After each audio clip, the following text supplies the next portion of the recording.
Assalamualaikum warahmatullahi wabarakatuh. Keluarga yang bahagia, sakinah, mawaddah warahmah adalah merupakan impian setiap pasangan suami istri dari semenjak pernikahan sampai dengan maut memisahkan.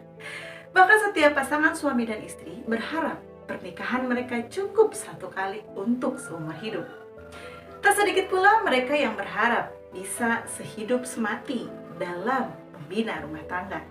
Begitu pula banyak dari pasangan suami istri yang pasangannya sudah meninggal dunia, mereka tetap bertahan di dalam kesendirian mereka atas nama kesetiaan dengan tidak lagi menikah untuk kedua kalinya dalam kehidupan mereka.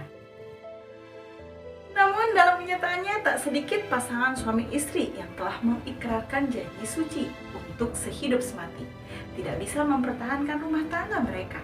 Akhirnya mereka harus berpisah di tengah jalan. Rumah tangga mereka menjadi hancur dan berujung pada perceraian. Ada beberapa penyebab kehancuran rumah tangga yang berujung pada perceraian.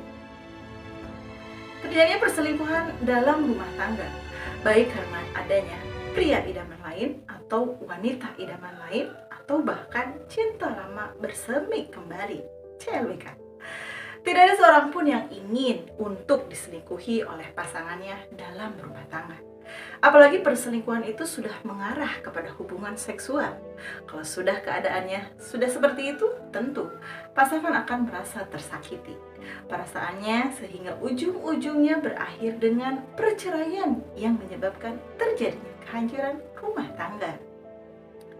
Masing-masing individu memiliki prinsip yang berbeda-beda, baik dalam agama, pendidikan, mengurus anak, dan mungkin saja prinsip-prinsip lainnya yang saling bertentangan antara satu dengan yang lainnya. Apabila prinsip antara suami dan istri tidak lagi bisa disatukan, maka itulah yang menyebabkan terjadinya kehancuran rumah tangga, karena masing-masing individu lebih mempertahankan ego masing-masing dan tidak ada yang mau mengalah. Kekerasan dalam rumah tangga adalah berupa kekerasan pada fisik. Kekerasan pada fisik itu sering membuat bagian tubuh pasangan menjadi lebam dan mungkin juga terluka. Karena tidak tahan dengan perilaku pasangan yang ringan tangan dalam rumah tangga, akhirnya terjadilah perpisahan dan perceraian yang berakibat pada hancurnya rumah tangga yang telah dibangun dengan susah payah. Masalah ekonomi sangat erat hubungannya dengan keuangan dalam rumah tangga. Betapa banyaknya rumah tangga yang hancur karena masalah ini. Padahal uang bukanlah segala-galanya dalam rumah tangga, walaupun tanpa uang kita tidak bisa berbuat apa-apa. Ada pula prinsip yang berlaku, ada uang abang disayang, tidak ada uang abang ditendang. Itulah beberapa penyebab yang bisa menyebabkan terjadinya kehancuran rumah tangga. Apabila rumah tangga sudah mengalami kehancuran, maka yang paling merasakan pahitnya setelah itu adalah anak-anak. Mental mereka akan tertekan karena perceraian orang tua mereka. Menyaksikan sebab-sebab kehancuran dalam rumah tangga, inilah sebuah potret dalam peradaban sekuler saat ini. Kita akan menemukan betapa rapuhnya keluarga muslim hari ini. Rumah tangga yang gagal mewujudkan tujuan pernikahan yang sakinah, mawaddah, dan rahmah, ditandai dengan tingginya kasus perceraian yang mencapai lebih dari 500 juta pasangan. Lemahnya pondasi agama dalam membangun pernikahan adalah penyebab utama kehancuran keluarga saat ini. Suami tidak terikat pada hukum syara dan tidak menjalankan kewajiban sesuai dengan yang diperintahkan Allah. Rusaklah peran dan fungsinya sebagai pemimpin dan pelindung keluarga.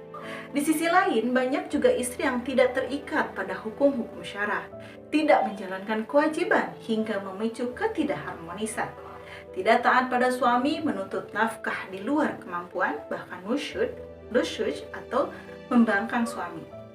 Asas manfaat dan materi yang kini mendominasi menjadikan pernikahan rapuh. Menurut data penyebab perceraian, salah satu yang dominan adalah faktor ekonomi. Pernikahan sakinah, mawaddah, warahmah tidaklah turun dari langit, bukan otomatis pemberian Allah. Begitu ijab kabul terucap sah, sakinah harus diperjuangkan sungguh-sungguh oleh pasangan suami istri. Misal dengan menguasai skill, agama, maupun maupun skill rumah tangga agar sukses membangun relasi yang sehat dan harmonis. Selain itu, butuh dukungan luar, yaitu mencakup penerapan sistem yang mendukung ketahanan keluarga, baik sistem ekonomi, sosial, budaya, pendidikan, kesehatan, hukum, maupun pemerintahan. Sebab semua itu berpengaruh terhadap kemampuan suami maupun istri dalam menegakkan syariat di dalam pernikahan. Misal bagaimana para suami mampu mencukupi kebutuhan pokok keluarga jika sistem ekonomi tidak membuat regulasi yang adil tentang sistem gaji atau penetapan harga yang murah. Bagaimana para istri dapat fokus menjalankan tugas sebagai warabatul bait jika ternyata dia harus ikut banting tulang cari uang untuk menambah kebutuhan nafkah yang kurang dalam rumah tangga. Demikianlah pentingnya penegakan sistem yang mendukung terwujud keluarga sakinah, mawaddah warahmah. Selain ikhtiar suami dan istri dalam bingkai pernikahan, terwujudnya sakinah, mawaddah dan rahmah juga tergantung pada peradaban apa keluarga itu eksis. Tentu saja, peradaban Islam adalah satu-satunya yang menjamin terwujudnya keluarga yang ideal.